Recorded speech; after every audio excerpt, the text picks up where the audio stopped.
This is us just doing our own thing. We just straight chilling.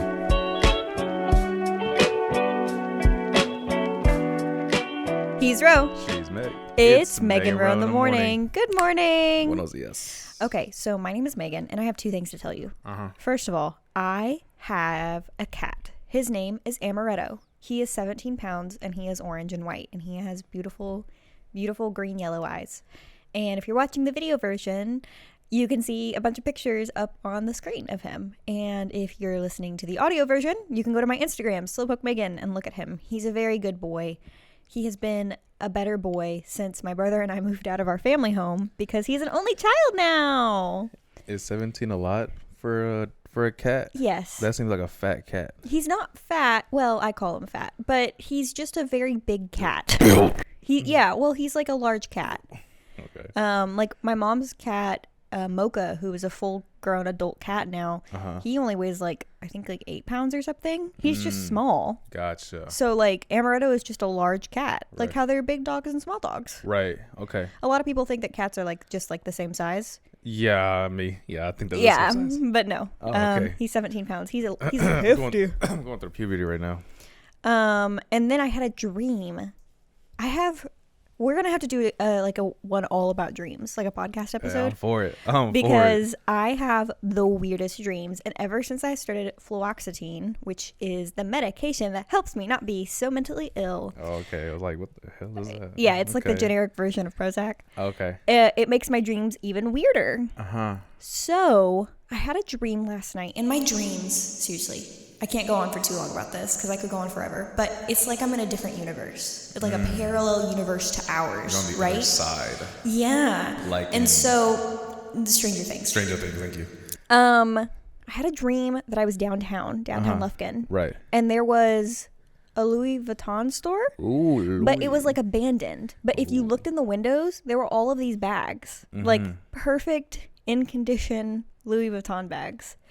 And I like walked to Black Spot, which is something I've never done. Like I've never walked from downtown to Black Spot. And I did that in my dream. And I was like, why have we not broken into the Louis Vuitton store and like resold all these bags? Zero money spent on our part. We just don't need to get caught. Correct. It had been abandoned like for like as long as I had been alive. So like 20 years or something. Right. So you got And nobody had ever broken in. vintage retro Louis Vuitton. Yeah, exactly. They must have been worth like thousands or something. Anyway, my cat Amaretto, and I would steal Louis Vuitton bags. Not really. Jokes. Or nachos. Jokes. Oh no. Do you know anybody who owns an LV bag? No. Me either. And I feel like those people would be like high class, like don't talk to me. Don't talk to me unless you got a Burgundy or a Louis Vuitton or something like that. Or like Gucci. Or a Dior. I'm like, boy, I got my Walmart Great Value bag. I mean, I don't got a bag or a backpack, whatever. I have an Aldo rainbow bag. Put a picture of it up on the screen. Aldo's like a average. It's like in a mall. Yeah. You're not high class and you're not poor. Exactly. You just right. You just right. Exactly. And I'm Ro, and I don't own any bags, but I do own backpacks. I love me some backpacks. Tell me about them. So I got one specifically for the laptop. It has nice padding, has a USB port so you can pop in your portable charger and charge your phone from the outside. Put this on mute. God damn it, boy. All right. You can charge your phone from the outside of the backpack. So connect your USB charger, your portable charger inside, have USB on the outside. Right. Real convenient for the tech people. That's one backpack. Right, if you're on the go. Yeah. Got another backpack for gym clothes. Just throw in there. It's plastic inside, so Doesn't get smelly. It doesn't get smelly, and if it does, just quick with a wipe, and that's it. Got three bags for camera equipment, and I have another one for travel. Did you have a JanSport? No, never had a JanSport. I know that they have those at Journeys, and I know that those are like a big deal. That was like the biggest thing back in the day, but I never had a JanSport. Why are people so big into brands? Is it a status thing? It's the hype. It's the influencers, not sponsored by NASA, but if they want to hire me or sponsor us, go for it. I don't mind going into space. and doing a podcast in space, a space cast. I do mind that very heavily. But or just in a ship.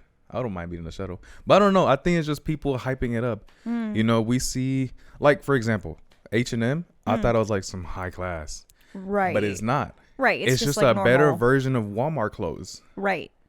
And I was like, I thought H&M was like, you got to be rich. You got to have some money. Right. But it's not.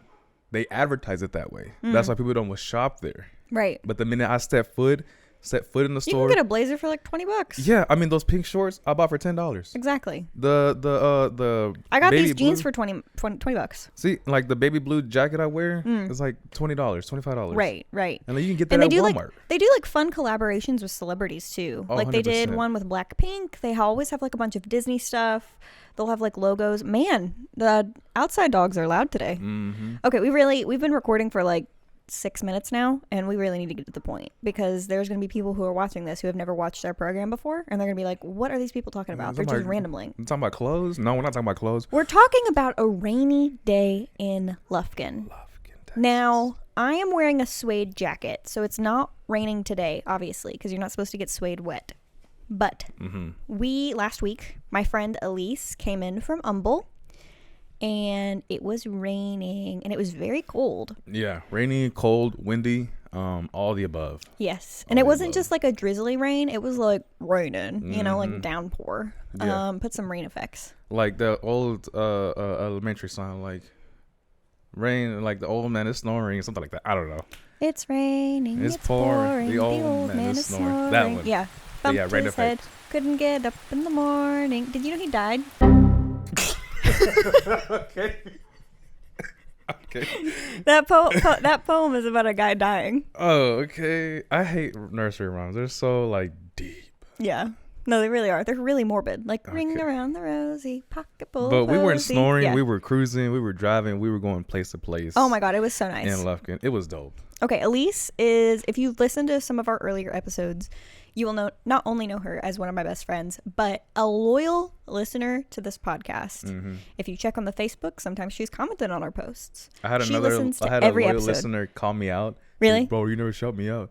Shout out to the homie Jose. He's like, bro, I listen to every single one. Shout out to Jose. So you never shout me out. I'm like, shout out to Jose. Shout out to Jose. We love you, Jose. You are another loyal listener. Yes. Every time we put an episode out, he texts me right away. I'm so glad. Elise does the same thing. So she came into town, and the first thing we did was convene here at Black Spot, which is our headquarters. Yeah. And it was our rendezvous point. Exactly. And then we decided where we wanted to eat. Right. She didn't want to eat Mexican because she knew we were going to be picking up tacos for dinner, she and I. So she decided that she wanted to go get hibachi from Tokyo Seafood and Steakhouse, located at, my phone is on the floor now, located at 2950 South John Redditt Drive. And if you've listened to our episode about Tokyo Seafood and Steakhouse, you will know that Ro's first time getting hibachi was this year. We get there, I'm like, all right, cool. And I'm like waiting for like the flames, right? And I'm waiting for all this kind of stuff. I'm like, all right, cool. He does it with the eggs and start like cling, cling, cling, like all this kind of stuff with the knives and the spatulas. I was like, that's pretty cool. Yep. And I found out that Elise had never had hibachi. So we were the same. So we took her and, you know, go listen to our episode about Tokyo Seafood and Steakhouse. But, you know, it's like a grill, and you sit in kind of like a rectangular shape with a bunch of other people. And Elise and I both got beef teriyaki. I really like it. It's like sauce, thin strips of beef. Yeah. Ro got shrimp teriyaki, shrimp hibachi. You also got 2 pieces of eel. 2 pieces of eel. The eel was pretty good. Like, it was very mushy. Like, it you mean like soft texture? Soft texture, but it was good in taste. Like, sometimes I'm used to like the crunch or biting. This one kind of like just like I love eel. Slipped on through. Like, it was like disintegrated in a way. So you guys both got Dr. Pepper to drink. So our total ended up being, after taxes, $54.10. I don't remember how much I left for a tip, but I have the receipt for when we ate there. And let me say, I mean, it was pouring outside, but it was cozy inside. Oh yeah, the heat from the grill. It eased every single satisfaction. Like you walked in cold, you sit down warm, but then it sucked because then you walked out cold again. But it was comforting. It was so good. It was like, hold on, I'm gonna use you to turn. Okay. See, something wrong with these chairs. Well, I got back up, so yeah, it was just really nice because like she had never had it before, and it's a good meal to have on a hot day. Now you may be thinking, on a cold day. Yes, a cold day. Thank you. 1 + 1 is 1. Yes. We're gonna have to get t-shirts made with that. I'm down. So yeah, it was a nice meal to have on a cold day. The beef teriyaki is my favorite, but they have chicken, they have vegetable. This is not a good place to go if you're vegan, because basically everything is made with butter. Yep. And it's made on the same grill. Yep. So if you're vegetarian, this would be a good option, but I would not recommend going if you are vegan. Yep. And I think that they really have something that everyone can enjoy. They have meat options, they have fish options, vegetarian options, sushi, different kinds of things like that. Mm-hmm. And we were all full and satisfied. Yeah, I was ready for a nap. Yeah. Right after that. The food is good. When you want a nap afterwards. When you want a nap and you have trouble breathing and you breathing heavily. Mm-hmm. When you breathe heavily, 10 out of 10. 100%. All right, so I was letting Ro talk so that way I could pull up the next address for the next place that we went. The next place we went was the Naranjo Museum of Natural History. Mm-hmm. It's located at 5104 South First Street, Lufkin, Texas, 75901. You can give them a call at 936-639-3466. The admission price, I don't actually have the receipt for that, which is super weird, but it was about $8 for each of us adults. Okay, so 24. Yes. And so there was this like nice little lady with like a white permed haircut. Oh yeah. And she was so sweet. It is not a big museum, but it's bigger than you think it's going to be. Just like Rose Nail Spa, like small building, huge interior. Yeah. So we walked in, and like it's kind of, I would say it's movie theater-esque in there. I don't know how else to describe it, except for like the lighting is like dim. Mm-hmm. Yeah. It's like there's like a lot of ambiance. Yes. And so it's very like, yeah, you're right. It does throw off a cinematic vibe. Mm-hmm. Like it's only lit up to what should be lit up. Right. And it's dark where it should be dark. Right. And so, but yeah, very, very good lighting, and it made us as the viewers like more interested in the pieces. Oh, absolutely. Because we're like there and cross arms, like, wow, interesting. And it's very quiet in there too, which was nice. We were the only people there. Yeah. Because this was on a Wednesday afternoon. Right. A family after was lunch. walking out while we were walking in. Mm-hmm. And so a lot of the pieces at this museum are found by Dr. Naranjo himself. Mm-hmm. And funny story about that before we continue. We asked on our way out if Dr. Naranjo was ever there. And the lady was like, he was actually here this morning. If y'all had gotten here earlier, he would have given you a personal tour. And we were like, what? Shucks. Oh, well. That would have been so cool. And then literally, like, it's pouring down rain. Yep. We run out to the car. Mm-hmm. We're getting in the car. Yep. And who parks in their own parking spot? Dr. Naranjo. Dr. Naranjo. And I'm like, yo. We literally just left. Yeah. And we weren't going to get back out. Like, it was raining. It was icy. And we're on a time crunch. We weren't on a time crunch, but it was like, we had somewhere else to go. Yeah. And I was just like, oh, beans. Like, that sucked. It is what it is. We missed him. So if you go, you can expect that maybe he'll be there and he can give you a personal tour, because a lot of the fossils there are like found by Dr. Naranjo or his team, his family. Like a lot of his family members' names were there. Yeah. So they had fossils of all different kinds. What I like the most about people like that is that, yes, they have like we'll call it a facility, because maybe other things that are out there, but there's a facility of the things that they have, that they own, that they found. They're like, okay, cool. You may say you found it, but you actually like didn't. But he has pictures and videos of himself, of him in these on locations. Dig sites. I'm like, yo, you actually did do that. You know, you're not just faking it. Right. You're doing it. Mm-hmm. And so if you ever see he has a very specific parking spot. Mm-hmm. It says literally parking for Dr. Neil Naranjo. Only him and him only. I mean, you own the building. You own the parking lot. You should get your own parking spot. Right. It's right in front. So if there's a vehicle parked there, he's there. Right. And if it's not, then he's not there. And, right. So like I said, there was a lot of dinosaur stuff. There was a lot of like cool dioramas. There were like little buttons you could press. And Dr. Naranjo would like pop up in a hologram and like give you a presentation about whatever you were looking at. He was inside of an alligator's mouth. Yeah, that was really neat. I have a picture of that I can send you to put it on the screen. What was the thing that you read what was the most fascinating thing there for you?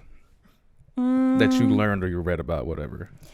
I mean, I liked the whole thing, but I liked the little room full of crystals.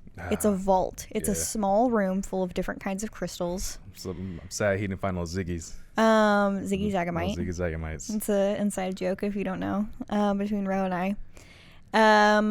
I liked the astronaut stuff that they had. Yeah, that stuff was cool. And the memorial that they had for the victims of the Columbia shuttle. Mm-hmm. They got a moon rock. They got a moon rock. I did not know we had some space up in like Angelina County. Right. There's also like a recreation of a meteor that had fallen. Oh my god. And it's really heavy. And then you can see the actual meteor right next to it, and it's like that's from space. Yeah. So for that's people, not here. If they want like a I should have taken a picture of it. An audio, visual, whatever. I don't know. I'm gonna picture it for you. The presentation of the meteor was the size of a shot put ball that they use like in those cross country events. So like, you know, they have like the ball right here next to their neck. Right. They spin and they throw it.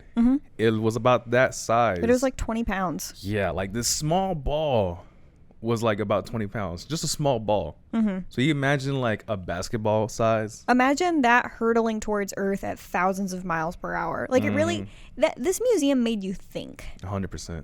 What made me think the most was a part where I read about Neanderthals. And they said, and I was reading, and it said, Neanderthals did not know how to survive, like from day one. I'm like, okay, interesting. So the first animals to go extinct were the cave bears. Because Neanderthals went in, saw the bears were like nice and cozy in their cave. So they killed all the bears. And then in memorial of the bears, they painted bears on the cave. Aww. So if you ever go to a cave and you see a bear, there might be a Neanderthal that, you know, once upon a time lived there and killed a bear. That's so crazy. But Neanderthals, they said that they would just live outside. Rain, cold, snow, heat, everything. And they're like, you know what? Let's adapt and kill bears. And live in their caves. Live in their caves, and they use the bears for like clothes, for food, for weapons. And so, yeah, I was like, oh, fun fact about that. It was a lot of fun. Honestly, it's a good way. Like, if you have a kid in your life who loves to learn or loves dinosaurs or history or anything like that, 100%. This would be a really cool place to take them. Yeah. I don't know how much it is for the child's ticket. Like I said, for us adults, it was only $8. That's not bad. It really ain't. And there's no parking fees or anything. So once again, I think that Lufkin has a little bit of a one-up on Houston because you don't have to pay for parking 100%. to go to a museum. 100%. But yeah, if you have a kid, like my oldest nephew, he likes dinosaurs. You gotta take him. And I'm like, you know what? Yeah, I'm gonna take him. When he's a little bit older and can understand, like, learning. He can read the things. Yeah, right. He's like, whoa, a dinosaur. It's not real. You know, what are they made out of? A lot of the T-Rex thing that they had set up was just like a plaster cast. Okay, plaster cast. Like, whoa, a dinosaur. But I'm just like, dude, imagine like. This is art. There was like a cast or like a little statue of Brachiosaurus. The really tall, like the long necks. Oh yeah, because I was like, the Land Before Time. Yeah, I was like, did they name bronchitis after this? Oh my god, yeah. And the babies are like huge. Yeah, the size of Kobe Bryant. And okay, bigger than that. But it showed like how the babies are only as big as like their mother's leg, and their mother's leg is like 17 feet tall. Like that's insane. Yeah. So yeah, we left there, and then we went to the. Hold on, where did we go? Because you need to say this. We went to the Forestry. I need to look up the address. We went to the Forestry Museum. That's what it was, Forestry Museum. Yes, the Texas Forestry Museum is located at 1905 Atkinson Drive, Lufkin, Texas 75901. Give them a call at 936-632-9535. We asked the lady at the front if a lot of people come in on rainy days, and she was like, yeah, because they have this really big playroom full of like different, like a little setup where you can like play with different kinds of toys. There's like a huge train table. Oh, my inner child came out. You know, oh, absolutely. I had the camera on the train, so kind of like a POV. I'm gonna put that in there. Oh, cute. So I was like, oh, like I feel like a kid again. Now, what's cool about the Forestry Museum is that you don't have to pay to get in. It's completely free. You can donate. And they have different spots throughout the museum that you can donate money if you'd like. But if you are like, you got no money and you want to go, you can go to this place. So they have like pictures of the old sawmills, how logging was done. They even have some old equipment set up. Don't touch it though. They got the last paper roll that was printed out in the paper mill. Big old roll of paper. Right. And fun fact, Angelina County was named after a Native American that helped 2 Spanish explorers. So they named this county after her, Angelina. Supposedly. They do say on the like little picture of her, like the portrait of her, that supposedly she existed, but there is not enough evidence to support that she really did. Right. But there's always history behind someone's name. Right, exactly. So, I mean, if it's not real, I'll take that story. But I really like that. So, yeah, it's air conditioned. It's a really cool place to walk around. I do recommend going on even a nice weather day because they have like a walking trail in the back and there's this big steam engine that you can go look at. Oh, yeah. But since it was a downpouring, like we didn't go outside. The train in the back, you can like walk in and open all the cabinets. I went in there like previously. And walking in there, getting on the train, pulling all the handles, because nothing works. Right. So you can touch everything on that train. And there's like cabinets. There's an old school toilet that there's a hole in, and it just falls down to the railroads. So gross. like, yeah, I mean, that's what life was back in the day. So, yeah, I would also recommend going on like a sunny day because you can do the walking trail, and they have a bunch of plants identified, which is super cool. Then we went to Standpipe. All right. Standpipe, I don't even have to look up that address, is located at 123 South 1st Street, Suite A. And we had a little break there to drink some tea and hot chocolate. Hot chocolate. That's the first time I ever had their hot chocolate. When you so got good. it, I wanted to get it, and it was rich. I mean, rich and creamy. We won't dwell on Standpipe for too long because we have talked about it in the podcast before. And we're also running out of time. You just gotta go. You gotta go. It was busy, so we ended up sitting outside, but it wasn't that bad because we had nice warm hot chocolate to warm us up. Now, the last location that we went to was the Museum of East Texas, 503 North 2nd Street, Lufkin, Texas 75901. If you need to call them, 936-639-4434. This is also a free museum that you can go visit. And, of course, you can donate to help support them. We didn't go on a great day. No, we went on one of the most inconvenient days. Yes. Now, that isn't to say that you shouldn't go check this place out. It's just that they were not only in between exhibits, they were setting up for the Festival of Trees. And so we didn't really stay there for that long. I think we were there for like 25 minutes. We did a 30. walkthrough. Right. So they did in the main, when you walk in, to the left is the main exhibition room. Yep. And that's where they were setting up for the Festival of Trees, which we will be doing an episode about in December. But to the right, there are 2 other exhibition halls. And she was like, there's nothing in there right now because we're between exhibitions. Yep. And then also to the right was a gift shop. And they had like art prints and postcards and just like some really cool knick-knacky type stuff. Yeah, and the lady there chill. Was really nice too. Oh man. All of the ladies that we met that day at the different museums were so super sweet. Cool. Super cool. I like the one from the Forest Museum because I was like, do y'all still have this thing that was here like 10 years ago? She's like, I don't remember that. I'm like, crap, I do because that was back when I was in elementary. She's like, yeah, we moved a lot of stuff since then. I'm like, well, okay, that's fine. And I don't have any footage of the arts museum just because we didn't want to be disrespectful to the artists. Yeah, out of respect to the artists, you'd be like, no, it's fine, but like, nah, man, like I don't want my art to be displayed without my permission. Right. So I'd rather somebody go and see this facility, check out the art themselves. It's free. Like, why wouldn't you? I mean, just stand there, cross your arms, and be like, yeah. We had a lot of good discussions about the art that we saw. Yeah. What was it? I think it was something, and I told Elise like, what is this? Like, this is art. And then she's like, it brings you emotion. I was like, yeah, like this is like pissing me off. She's like, then that's art, bro. Yeah. That's art. And I'm like, whatever, man.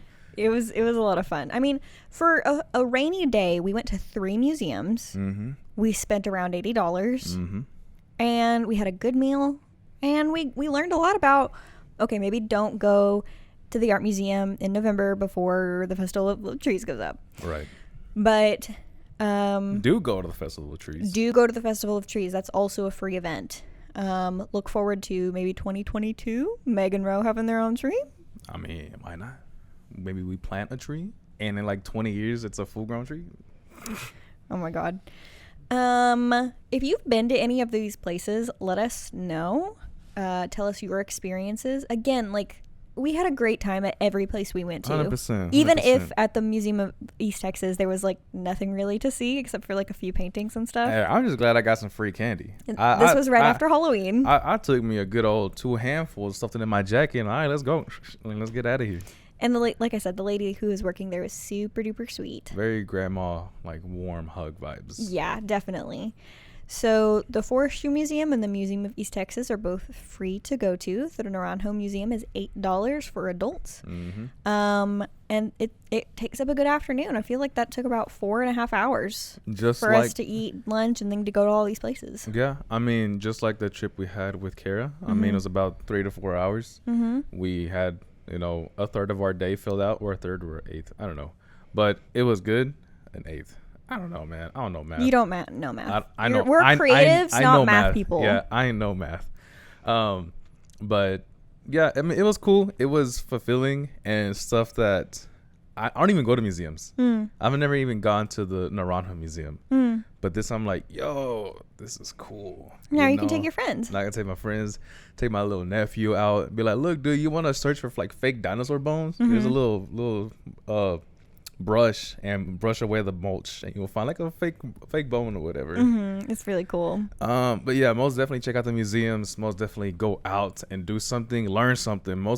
Learn something. That's the number one thing, is going learning, because the more you know, the better it is for you, because one day you might be in the trivia channel. Yeah, like a trivia show. They're like, and you'll have learned that the sawmill in East Texas was a big deal. I don't know. They might ask you, what is the definition of a dinosaur? Like the breakdown word. I have a picture of that. Okay. I don't know the definition, but I'm gonna put it up here. Uh-huh. And then I'm gonna post up more pictures if you want to learn about it. Pause the video, read through it. It's very fascinating. Mm-hmm. I don't know. You may be taught or maybe asked, when was the last piece of paper printed in Angelina County? Exactly. I don't know, but I will find out. And you can learn about it all at these museums that we went to. Yeah. And if you not only want to go to these places, but follow us on social media, we are at Meg and Ro in the Morning, wherever you can find podcasts or any social media channel except for Twitter, which is MR in the Morning. And the hashtag that you can use to get in touch with us is MR in the Morning, Mr. in the Morning. Our email is meganrointhemorning@gmail.com. So you can email us with comments, criticism, or recommendations on where we should go next.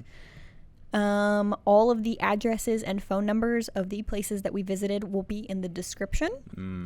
And yeah, thank you to everyone that we saw that day and interacted with. Y'all were all amazing. Go do something on a rainy, cold day. Don't just stay cooped up in the house. You know when you start getting cabin fever in the winter? Yep. If you're feeling cabin fever, get out of the house, go to these museums. Do something. Okay, your final thoughts? My final thoughts is make sure you're wearing a jacket. And don't be like me and just wear shorts and a jacket. Make sure you're covered up from head to toe. Because you might get sick. Younger you, I'm invincible. But older you is like everything hurts. And I'm feeling sick. Exactly. Not today, but eventually. And this was right after we did gymnastics, too. Our bodies were sore. Okay, that was great. All right.